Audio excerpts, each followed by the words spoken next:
한미 연합훈련까지 대폭 줄이며 북한의 손을 내밀었지만 돌아온 건 대화가 아니라 미사일 10여 발이었습니다.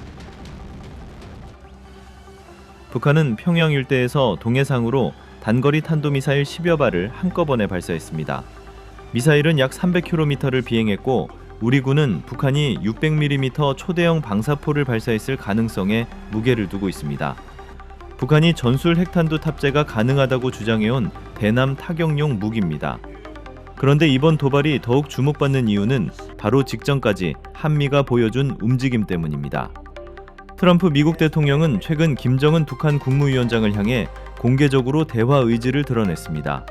여기에 한미연합훈련 축소까지 지시했습니다.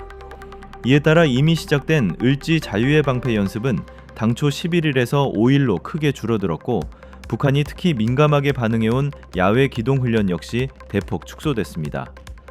대화를 위해 한미가 먼저 긴장을 낮추는 신호를 보낸 겁니다. 그런데 북한의 반응은 냉담했습니다. 김여정 노동당 총무부장은 한미 훈련 축소에 대해 전혀 흥미를 느끼지 않는다며 사실상 의미를 깎아내렸습니다. 그러면서 북미 정상 간 관계와는 무관하게 북한의 안전을 위한 이른바 주권적 행사는 필수적이라고 주장했습니다. 그리고 바로 다음 날 그 말을 행동으로 보여주기라도 하듯 미사일 10여 발을 날린 겁니다. 북한 입장에서 훈련을 조금 줄여주는 것만으로는 부족하다는 메시지로 읽힙니다. 훈련 규모가 문제가 아니라 한미연합훈련 자체를 없애라는 압박에 가깝습니다. 한미가 한번 양보하자 북한은 오히려 더 큰 양보를 요구할 수 있는 상황이 만들어진 셈입니다.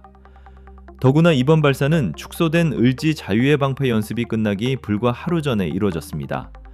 북한은 지난 6일과 12일에도 탄도미사일을 발사했습니다. 불과 2주 사이 세 번째입니다. 지난 3월에도 비슷했습니다. 트럼프 대통령이 김정은 위원장에게 대화 의지를 보인 직후 북한은 탄도미사일 10여 발을 발사했고 이후 이를 600mm 초대형 방사포 타격 훈련이라고 공개했습니다. 대화를 제안하면 미사일을 쏘고 훈련을 줄이면 또 미사일을 쏘는 장면이 반복되고 있는 겁니다. 물론 북한이 북미 대화를 완전히 거부했다고 단정하기는 어렵습니다. 오히려 향후 협상에서 자신의 몸값을 최대한 높이기 위해 군사적 긴장을 끌어올리는 전략일 가능성도 있습니다. 문제는 그 과정에서 한미가 먼저 양보할수록 북한이 더 큰 요구를 들고 나올 가능성입니다. 훈련은 줄였습니다. 대화의 손도 내밀었습니다. 그런데 돌아온 것은 미사일 10여 발이었습니다.